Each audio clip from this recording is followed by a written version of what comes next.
Unit Operation Classroom. Today we are discussing bubble point pressure using K value. And my name is Shekhar Bhattacharjee. K value is defined as a ratio of mole fraction of a component in the paper phase to that in the liquid phase. And the K values of propane and isobutane are given in the table. So basically, let's say we have a closed container in which there is liquid propane, I call it a C3, and isobutane, say IC4.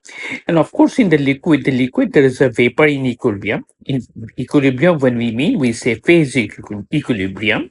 So in the vapor phase also, there is a propane and isobutane. The mole fractions here, of course, are excised, and in this case, of course, let's call this as X3 and X4 because of propane and butane. Similarly, the mole fractions in the vapor phase would be Y3 and Y4.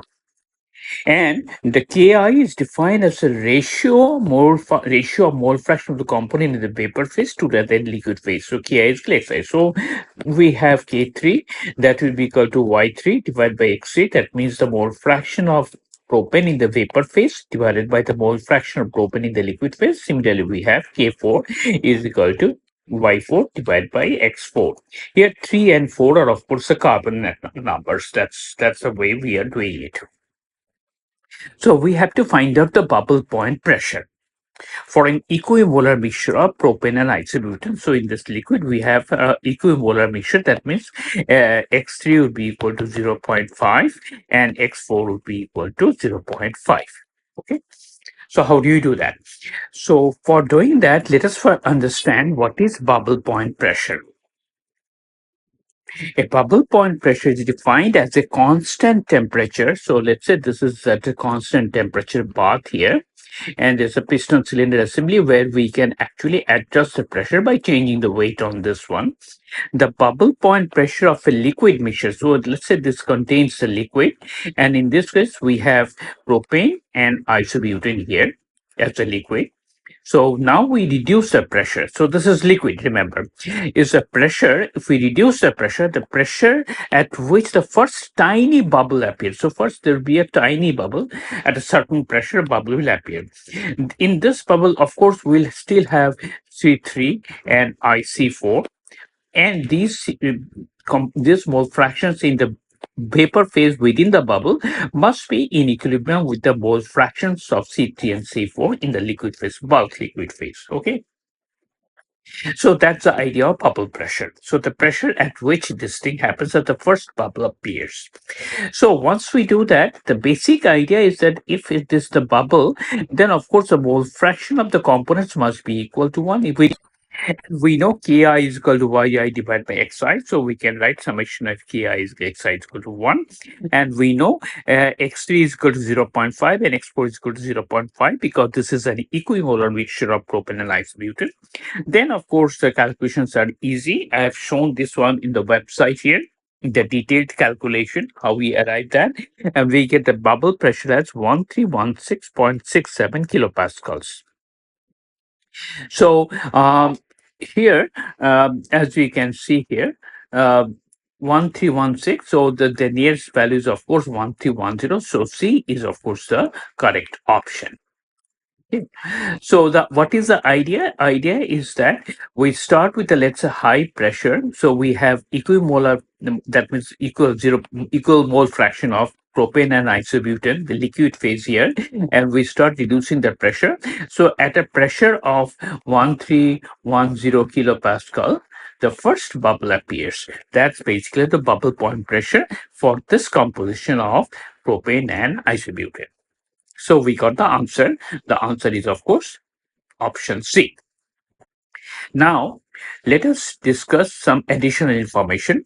Just the way we have done bubble pressure, there is something called dew pressure. What is dew pressure? Let us say we have the chamber here, but we have vapor. What's the difference between the bubble pressure and the dew pressure?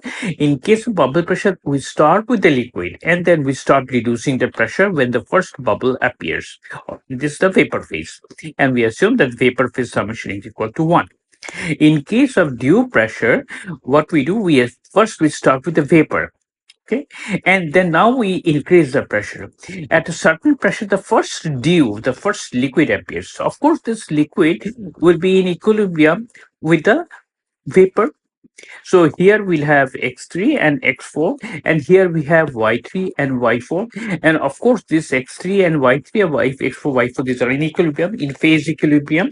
And of course, since this is the first due appears, we can say that the summation of X3 plus X4 must be equal to 1. That's what we are saying. Summation of Xi is equal to 1. Then, of course, the calculations is very easy, and we have shown that how to calculate the dew pressure. The dew pressure is 12.1 bar at 293 K. The temperature remaining constant. Here we are increasing the pressure. In case of dew pressure and in case of bubble pressure, the temperature remaining constant, we are reducing the pressure to form the bubble. Okay. Now, what are the implications of this bubble pressure and dew pressure interpretation? Let's say we have a vessel here. Here we have certain liquid and vapor, and that's in phase equilibrium. What are the criteria for phase equilibrium? We can discuss that in some other time. So let us say we start with some high pressure, let's say around 15 bar, which is approximately, let's say, 1500 kilopascals. So if the pressure is greater than the bubble pressure, which is 13.2 bar or 1310 kilopascals, the mixture will remain entirely liquid. So this would be entirely liquid. Now, if you start reducing the pressure on the system, if after reduction, whenever the pressure comes to 13.2 bar, remember we started with, let's say, 1500 kilopascal. Now we are starting reducing the pressure. When the pressure comes to, let's say, 1310 kilopascal, then the first bubble starts to form here. Okay, so it's the onset of boiling. As we keep on decreasing the pressure, more and more bubbles are formed, and the more and more of the liquid goes from the components go from the liquid phase to the vapor phase. If the pressure in the system here, if the pressure in the system here is between the dew pressure, which is 12.1 bar we have seen, and the bubble pressure 13.2 bar, then it will be a liquid vapor mixture. Okay. Now, if you further reduce the pressure, when the pressure reduced comes to 12.1 bar, then there will not be liquid. In fact, the last drop of liquid will disappear. That's basically the dew pressure. And when the pressure goes below this dew pressure, then of course it will be entirely vapor. So as you can see, whether the phases in the system is a totally vapor or totally liquid, or it's a mixture of liquid and vapor, that can be determined by calculating the bubble pressure and the dew pressure. Okay. That is a very interesting practical application for chemical engineering. So we all have this LPG. We know this LPG contains approximately 40% propane and 60% butane, some amount of C5 plus, and of course trace amount of ethyl mercaptan we know to detect the leaks. It's around 14.2 kilogram LPG, and it's usually at around 5 to 10 bar gauge pressure. That's within this vessel. So it has to be ensured that the P cylinder pressure is greater than the bubble pressure of the components here. To keep it entirely within the liquid phase, let's say we assume a maximum temperature of 40 degrees Celsius. Okay, let's say. And of course, in the kitchen, when this is connected to my stove here, then the pressure reduces almost close to atmospheric pressure, and then this liquid turns into vapor, and this burns, and we do our cooking. So basically, so as you can see for this LPG, we have to ensure that at that temperature, at the maximum temperature, which we assume that the cylinder pressure should be greater than the bubble pressure.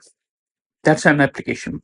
Flash drum. Flash drum is quite extensively used in chemical process industry. In oil and gas processing, flash drum is quite often used to as recover light gases from crude oil, condensate, or LPG gas streams. An LV feed mixture enters. So an LV feed mixture enters the flash drum at high pressure. And of course, and it flashes, and when the pressure reduces, the vapor phase goes out from here, and the liquid phase comes out from here. Okay, and there is of course mist eliminator, etc., etc. When the pressure is reduced, the lighter components C1 and C3 and some C4 escape in the vapor phase here, and the rest of the components C4 and C5 plus remain in the liquid phase, which can be drained out. So that's basically a flash drum. And we routinely do the flash calculation using thermal K values for hydrocarbons. In chemical engineers routinely calculate P bubble and P du to determine the fractions and compositions of V and L phases for designs of a flash drum. Another very important application is avoiding two-phase flow in pipelines. Remember, in a pipeline, let's say hydrocarbon is flowing through it. If there is a formation of vapors, and that creates a lot of problem, two-phase flow. So you always try to yeah, avoid the two-phase flow. So that's why this bubble pressure and dew pressure are routinely calculated to ensure that it's entirely the liquid phase. Same thing, avoiding cavitation in the hydrocarbon pumps. Pumps are designed to transport liquids. We avoid vapor liquid mixture because if the P suction gets less than the bubble pressure, then of course vapors will start form, and that will cause cavitation, and that causes tremendous damage to the blades, and also we avoid that. And there is a final one, let's say refrigeration and refrigerant mixture design. In chemical process industry, propane is used as a refrigerant quite extensively when the plant needs moderate low temperature.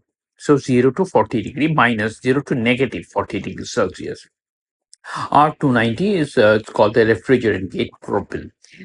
So let's say natural gas processing, hydrocarbon for dew point control, what we do, natural gas contains C1 to C5 approximately assume before pipeline transport, heavier hydrocarbons must be removed or reduced so that the liquids do not condense in the pipeline. Again, we do the bubble pressure and the dew pressure calculations for avoiding that. So this is just some additional information. And finally, as I said, the correct option for this problem is option C.